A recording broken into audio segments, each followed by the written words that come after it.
എനിക്കിപ്പോൾ ഇതിൻ്റെ ഒരു ആവശ്യം ഉണ്ടായില്ല കേട്ടോ. ക്രിസ്മസ് ഒക്കെ അല്ലേ വരുന്നതെന്ന് ഞാൻ കരുതി ഓരോ ദിവസം ഓരോ മുറി വീതം ഒതുക്കാമെന്ന് കരുതുക. ഈ മുറി ഇങ്ങനെ ബെഡ്ഷീറ്റും നമ്മുടെ കർട്ടൻസും എല്ലാം മാറ്റി ക്ലീൻ ചെയ്ത് ഒതുക്കി കൊണ്ടുവരുമായിരുന്നു.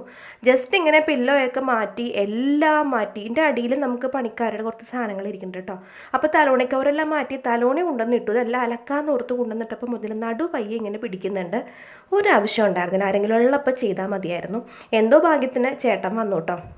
കുറച്ച് നേരം ഇരുന്ന് കഴിഞ്ഞപ്പോഴത്തേനും എനിക്ക് ആ ഒരു ബുദ്ധിമുട്ട് മാറി. പക്ഷേ എന്നാലും ഞാനിങ്ങനെ വയ്യാണ്ടിരിക്കുമ്പോൾ എനിക്ക് കാര്യങ്ങൾ കണ്ടറിഞ്ഞ് ചെയ്തു തന്നെ. എന്താ നിൻ്റെ മുഖം ഇങ്ങനെ വല്ലാണ്ടിരിക്കുന്നതെന്ന് ചോദിക്കുന്നുണ്ട്. ഒന്നുമില്ല, ഞാൻ അങ്ങനെ പറഞ്ഞ് ദേഷ്യം കാണിച്ചിട്ട് എനിക്ക് ദേഷ്യം വരുന്നുണ്ട് കേട്ടോ, കിടപ്പ് കൊണ്ടിട്ട് അങ്ങനെ കാണിച്ചിട്ട് ഞാൻ എന്താ വേഗം വേഗം എൻ്റെ ജോലികളൊക്കെ തീർക്കുകയാണ്. അപ്പോൾ എന്നോട് ചോദിക്കുന്നുണ്ട്, നിനക്ക് എന്ത് പറ്റി, നിൻ്റെ മുഖം എന്തെങ്കിലും ഇരിക്കണമെന്നൊക്കെ. അപ്പം എനിക്ക് പറഞ്ഞാൽ മതിയായിരുന്നു, എനിക്ക് വയ്യ, എനിക്ക് പുറമേന എടുക്കണമെന്ന്. ഞാൻ ആ ഒരു വാശിക്ക് വീട്ടിലെ എല്ലാ ജോലിയും ചെയ്ത് തീർത്തു.